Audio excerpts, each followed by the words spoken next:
Perfect. Let's go back and forth. Well, here's the thing is like let's battle it out. What are we battling, me and you?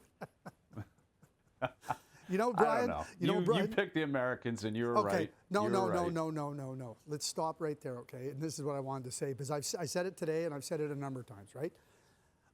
I said, here's why I think the Americans can win. I said I think because they think they're better, and they're not scared. And that was why I believe it wasn't about, oh, they have this guy or that guy, or they have an advantage there. And I'll tell you what, today, they were not better than Canada. It wasn't even close. And they were scared. They were afraid to win. They were absolutely demolished there. So totally there was only one reason they won that game, and it's because of Connor Hellebuyck. And we all know, Bryan, you know it, I know it, and everything, right? That game is played 9 more times. Canada wins that game. I'm not talking about playing the Americans. I'm talking that game. Canada wins that 100%. Game 9 more times. 100%. Like, it's unbelievable. Totally agree. And they knew it, and they got robbed. They did. They absolutely got robbed. I call it the Hellebuyck miracle in Italy. That's exactly what it was. Exactly what it was. He was so good.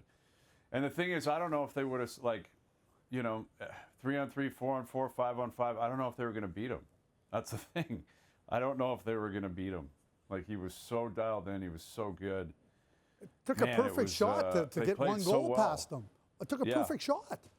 And I said earlier, I think McKinnon, he rushed it because of Hellebuyck. Yeah. Like, he missed that net because of Hellebuyck. He was in their head, and that's 99,000 times out of 100,000. He just taps that in the net like it's nothing with no pulse. I agree with you. And I think Hellebuyck had him. Do you know what I was going to say too? Celebrini on that power play late in the game, he missed the net twice. I think for the same reason. He was trying to be too perfect. And he tried to be perfect. 2 glorious scoring chances right in the slot, and he shot it wide. And I agree with you, Bryan. I think that is a huge part of it. And hey, you run it like Hasek in '98. Hey, listen, we know what happened. Pavelski has a great chance against Luongo in 2010. Other way, game over. Right? It's just, it's amazing. That's right. You're right.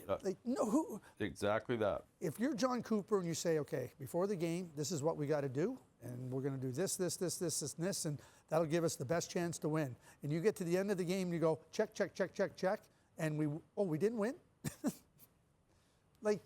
It's crazy. It's shocking. I think this is as shocking as the U.S. beating the Soviets in 1980. Now, the Americans weren't as good a team as the Soviets. In the game in a capsule, you're right. Yeah. Just the game in a capsule. You're right. Watching the game, just watching the game in a capsule. Yeah. Because you're right. I mean, the Americans they're a great team. They're a great, from top to bottom, they're just as good as Canada. Yeah. I think on paper. Yeah, agreed. So it was a toss-up. It was going to be a pick-'em game anyway. But the way it played, they scored. They played it like an inferior. They played the game like an inferior nation, which is wild. Because when Boldy scored, it was they're like, we got to win 1-0 here. Because I didn't think any of them played well, Craig. Actually, you know who I thought played well? I thought Brock Nelson played well, which says something. Their 4th line center, I thought was their best forward.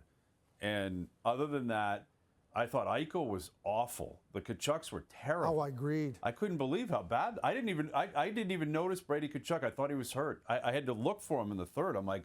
He played over 15 minutes. I don't remember one shift he had. I don't remember one shift he had. I feel the same way about Matthew. Great chance in front late in the game, but that was it. Yeah, he had the one great chance that right in front of the crease there with 5 minutes to go. It might have been on the power play. I think it was on the power play. That was it. Other than that, I don't remember him touching the puck. No. It was that line did nothing. Matthews was. I thought by the second half of the game, Matthews did nothing. I agree with you. I agree with you. And he looked like tentative. You look at. I thought Larkin played good. Scared. I thought Larkin was involved. I thought Larkin. And what I don't understand is, and I sit here and I go, this is me. I think Zach Werenski's been the best defenseman in the NHL this year. I can't understand why Mike Sullivan only played him 12 and a half minutes. I don't understand it. I don't get it. Well. And look at the play made in overtime. Oh, I know. He forces McKinnon, and then he stops, and he just puts it on a tee for him. Oh, I know. And you're right. I mean, he is phenomenal. He is phenomenal. Yeah. they were so committed to Slavin and Faber, which I get. Like, I understand. But you're right. Werenski would be the second best defenseman on Canada by a mile. Well, by a mile. He would have played 24 minutes for Canada. Yeah. Well, one of the things I was saying too, and I don't get this, like I understand, like you're in a tight game when you got to play defensive, and I'm talking now about Canada, right? So if they're coming at you, you need some defensive posture, you need some size to stop the cycle or whatnot, right? But the way Canada was playing, to me, they needed to play Shea Theodore way more, and they needed to take Parayko and Doughty and Sanheim. You guys aren't going to play unless you're going to kill penalties, because the way Shea can maneuver through the offensive zone, like it's just another advantage. Like when you're trying to gain an advantage, Parayko can't do anything in the offensive zone. I mean, Sanheim can't do anything in the offensive zone. He was no. So anyway, and they were just flipping pucks out all night. I know, but they didn't need to. They did. Like those guys need to get when you're putting that much pressure in the offensive zone, you need to have somebody that can support that thrust. And anyway, that would be my only complaint about the use of the defense. But Mike Sullivan, I didn't think he did a very good job of utilizing Werenski, so I guess it washed. Anyway, Canada played great. I agree. I thought like Sullivan's going to get treated, and he deserves it. They won, and you win, you win. And the reality is, over time, no one remembers the details of anything. They're going to remember USA won and Jack Hughes scored. Yep. That's what you remember. Yep. I don't remember the details of the 2010 game. Like I remember Parise tied it late. Yep. And you mentioned the Luongo save on Pavelski. Who was that on? Was that on Pavelski? You said, but even that, I don't really remember that. That's weird. I don't really remember that detail. Yeah. I know Sid, I know Vancouver. Babcock was the coach. That's what I remember. Yeah. And that's just the way it goes. It's if you lose, you don't have the fortune of putting your hand up in 20 years and saying, "Don't forget, we were better." It doesn't matter. You lost. It's true, right? Yeah, it's so true. Right? Yeah, the Soviets can't put their hand up and say, "We beat USA 15 times before that Olympic game." Doesn't matter. You're right. Exactly. Yep. It doesn't matter. It doesn't matter. The game. They found a way. The Americans, to their credit, and it makes you wonder if this springboards them now the next time where. Now they know they can. It's not believe you can. Yeah. Now you know you can. Like that'll be interesting. The mentality. It will be. It will be. Yeah, it will be. I don't know. Yeah, for sure.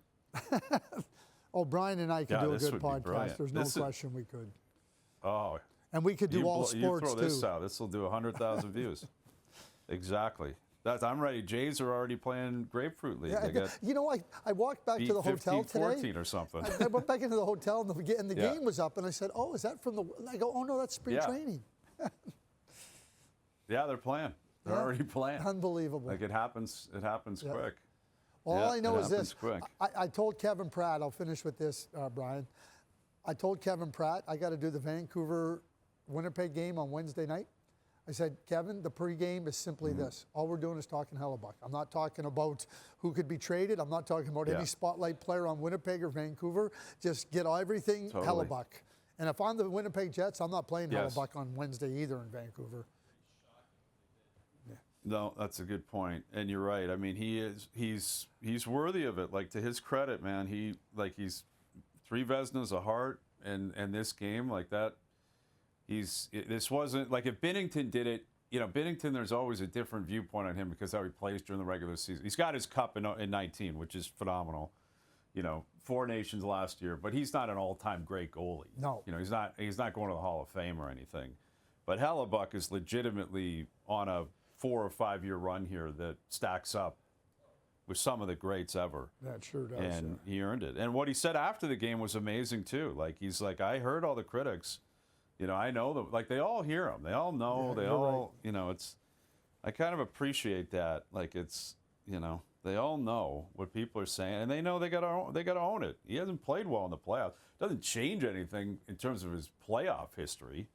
He's still got to try to improve on that. But you can't take this away from him. He was phenomenal, and he earned it. Yeah, you're right. And he's a he great did goalie. earn it. Yeah, and you're right. I agree with all that. Yeah. Okay, well, you be well. You've Yeah. been great. You were great was today, too. That was fun to do everything today. That was good. Yeah, you too, buddy. I'll talk to you. Okay, Oh, it be was well. awesome. Okay, let's Yeah, get that was ready a for blast. Trade Center. Okay, Craig. Okay, See you, like, bud. do you think Yeah, that a week and a half. Do you think that the Toronto Maple Leafs should get a first-round draft pick for Kelly Yarncroc? That's what's coming. Be ready.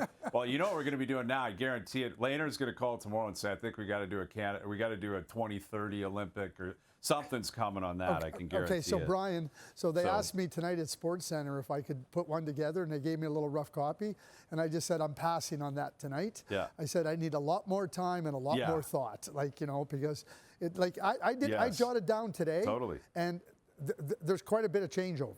And you can't just put, like I said I agree. What I said to Rob is, I said, there's no way. I said, all of a sudden that gets put out there, and we're not ready for that. And I'm not, but we'll get to that point. No, you gotta let it settle. You're right, and it's too tough to really, how do you know? It's tough. It's fun. It's fun, but it's tough. It is tough to project that far out. But you put some thought into it, and you can come up with a thing. Hey, listen, like you said, we got a week and a half. Yeah. We'll have lots of time to do it on Trade Center.